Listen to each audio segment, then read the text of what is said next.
Como pensavam os judeus na época de Jesus? Isso é muito importante você entender o contexto, a cabeça de um judeu quando ia conversar com Jesus no primeiro século. Esse bate-papo que eu tive com Paulo Ong, professor de Novo Testamento, é muito legal. Antes de você entrar, quero te pedir três coisas. Primeiro, dá uma olhada no livro que ele escreveu, E Deus Falou na Língua dos Homens. O link está aqui embaixo se você quiser.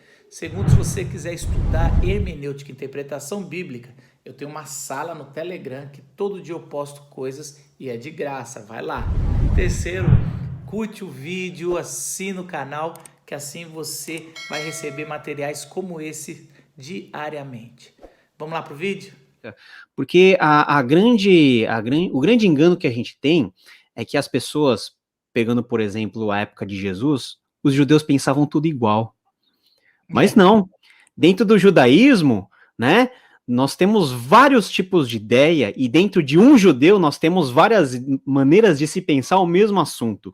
Então o judeu tem a capacidade, na época de Jesus, de dialogar consigo mesmo e com o outro, de multiformas, de formas assim, diversas. Isso você vê na composição das facções na época do Novo Testamento, os fariseus, saduceus, essênios, isso para ser mais genérico.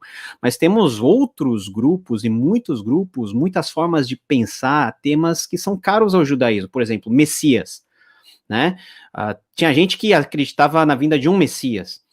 Alguns documentos de Qumran, dos documentos do Mar Morto, falam de 2 Messias. Outros falam de 3 Messias. Pô, mas é um documento que foi escrito por uma comunidade que deveria pensar igual. Não, dentro de uma mesma comunidade havia pessoas que pensavam na vinda de um Messias, de 2 ou até de 3.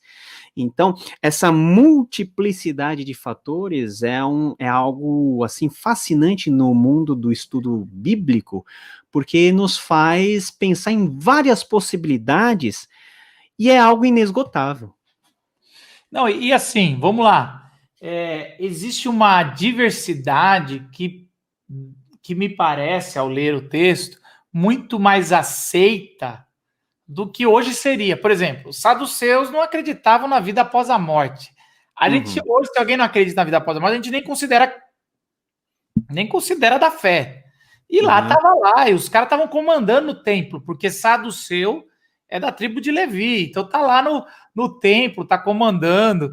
Então, assim, tem umas diferenças que elas não dá para nem dialogar. E Jesus nem, vamos dizer assim, tem várias teses sobre isso. Por que Jesus parece que nem bate tão de frente com os saduceus como bate com os fariseus, que é muito mais parecida a teologia do que ficou, na verdade, que é o Paulo, depois virou majoritário com a bênção de Deus na inspiração, mas foi a que venceu ali. Mas a gente vai lendo e vai tendo, mas é muita coisa. Quando eu comecei a entrar nos livros sobre a reconstrução do templo, como Herodes era odiado, o Decápolis, eu estava vendo por que os romanos estavam deixando as 10 cidades, e é tudo ali dentro da Palestina, dando mó BO. Aí a gente vai entender por que tem criação de porcos ali quando Jesus aparece de um lado e do outro, não pode nem comer porco. É muito legal quando a gente vai entrando aí, vai vendo que o negócio é uma bagunça, né, mano? É um São Paulo, Rio de Janeiro.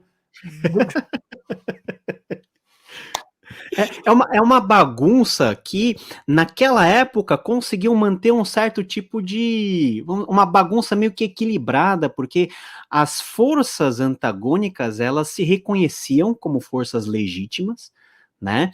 E cada um tinha uma preocupação de manter o seu público e dialogar com o outro. E a gente fica mais ou menos escandalizado justamente no fato que você mencionou. O mundo do Antigo Testamento, tal como o mundo do Novo Testamento, é muito mais diverso na forma da prática religiosa e na forma até da interpretação bíblica e do uso de passagens bíblicas e do que isso significa, do que a nossa maneira mais cartesiana, né, mais confessional, né? Qualquer confessionalista aqui, qualquer presbiteriano, qualquer batista ficaria muito escandalizado, talvez se desse embarcasse lá de volta para o passado e visse. Eu tinha a DeLorean aqui, agora meu quadro tiraram, mas eu tinha a DeLorean aqui. Eu gostava. Mas eu acho que o pessoal ia ficar tudo com o cabelo em pé se visse na prática a bagunça que era aqueles tempos. E eram tempos muito difíceis, né? Em todos os sentidos. E aí, pessoal, gostou desse vídeo? Sabia que eu dei aula de interpretação bíblica e hermenêutica em seminários e faculdades por 16 anos? E agora eu tenho um curso online por 6 meses, uma imersão no Novo Testamento, onde eu vou ensinar você os princípios hermenêuticos de interpretação, a linguagem do Evangelho, os 4 Evangelhos, uma introdução à narrativa e Atos, todas as cartas e Apocalipse. Esses 6 meses de estudo e leitura do Novo Testamento vai transformar a sua vida.